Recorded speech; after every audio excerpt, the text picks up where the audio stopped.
Hello again. Let's talk about shells. Now, we use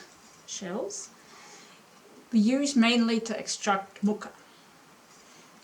And some people use them for other things as well. Now, there are some people who use pipi shells or freshwater mussels.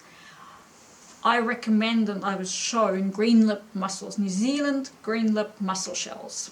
Now you find them around beaches where you have shells, or mussels rather, or you can dive for them or snorkel for them for a feed.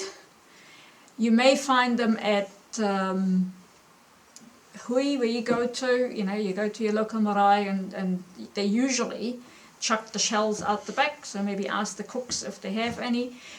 Don't use the farmed variety. They're way too thin. Now, as you can see, this is a fairly large one, if you look at the size of my hand, and it's still got all the bits and pieces, barnacles, etc. attached to it. So what you're looking for is a nice, thick, wild shell. And there's two different kinds. There's a right-handed and a left-handed one. So I'm right-handed.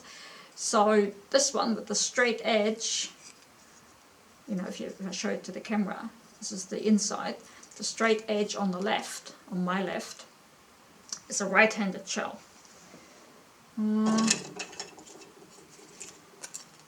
Versus this one is a left-handed shell. So if you imagine if they were both the same size, this would be a whole mussel. So you're looking for in a shell, the first thing you look for is a straight edge. So if you look closely, you can see this one is a straight edge. Most shells will have a bit of a kink in them. For a beginner weaver, a kink will be a bit of a challenge, because the kink makes it really hard to extract muka in a nice and clean way. Also, it needs to be a whole shell. So no bits missing, because they will crack and it will just break. So because you use that edge to later on, if you make pew strips, to take the tags off, basically almost like a knife. Now some people use a knife to take muka off, but I don't know how to do that. So I learned with the shell, and I use a shell, and I think it's the best tool for the job. So this is quite a large one. My personal one is quite a bit smaller. You can see the size difference. I've learned with a really large shell, but I find sort of hand size more comfortable. The other thing to remember with a shell, you need to find one that fits comfortable in your hand, because it's an extension of your hand. So I hold them basically like this, but when I take the muka out, my thumb goes around the end here, sort of in the middle, and that's the thickest part of any shell. That's why those farmed ones, they're too thin. They're grown too quickly. They haven't got enough of whatever the shells are made of.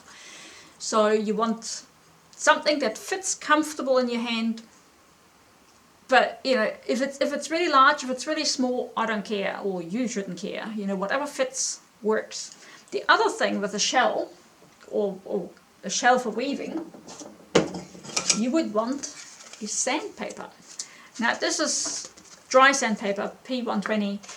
I actually use different grades. I use the really sort of coarse one to get rid of all these barnacles here on the back, and I give it a good sanding down, not too much, but enough so it doesn't hurt my hands when I use the shell.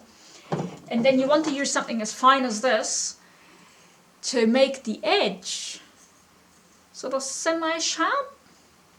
There's a fine line between too sharp and too blunt. So you will, even when I have to use a new shell, it takes me a couple of days sometimes to get used to a new shell. That's why for us weavers, when a shell breaks, it's almost, it's an absolute disaster. So I use the sandpaper and sort of smooth out those edges, those ones and the sides. and then I'd give it a try. If it's too sharp, it will basically shred it right away. If it's too blunt, you have to put way more pressure onto it than you should. So there's, you know, it takes a bit of experience and trial and error, you know, sharpen, not sharpen. So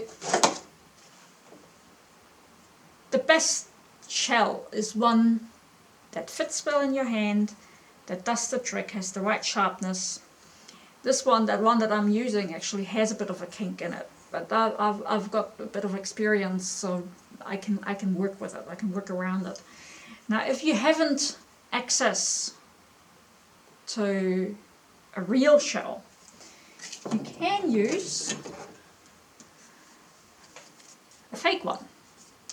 This is not a real shell. This is made of resin. And a good friend of ours, Heather, from Flax and Fibre, actually makes these. Both, well, at the moment they're only in right-handed, but they have been trialing a left-handed one at the moment. You still need to sharpen them with some sandpaper every so often. And they're very light. So some people prefer something a little bit heavier in their hands when they work with Muka. And I don't know how long they will last, because, you know, like the more you have to take off, you know, the thinner it becomes. But it's a good alternative. So check them out, Flax and Fibre, on Facebook or on their website. So that would be a trial. Also, if you're really stuck and have nothing else, good old duct tape. See, this is a shell that is perfect. Had a really straight edge. And I really, you know, the right size for me. I really like working with it, and so I tried to preserve it as much, you know, I could feel the cracking, and so I put duct tape on it. And it still sort of works, but it's not ideal. So the next time you go for a beach walk in this lockdown period, just keep your eyes peeled on the shore. You know, I mean, I found these just outside of my door, really. They still semi-dry, you know, take all these bits and pieces off and, you know, and smooth them out. And some of them, they might already have a crack that I can't see, and I use them for the first time and they just crack in my hand as I use them. And others might last a couple of years, I don't know.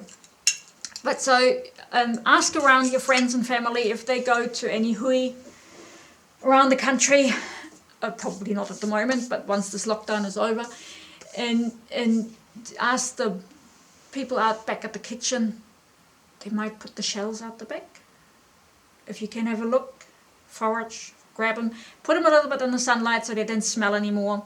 Once they're really dry, you can also put them in water every so often, or best even salt water, so they don't dry too much, because once they're really, really, really dry, they will probably crack pretty quickly as well. But other than that, so the perfect thing is really straight edge, nice and rounded, fitting in the hand, right hand, left hand shell, and give it a good go, really. But I can't help you with the knife method or with the pippy shell or any other shell around the world. You have to really trial it yourself. But other than that, happy weaving.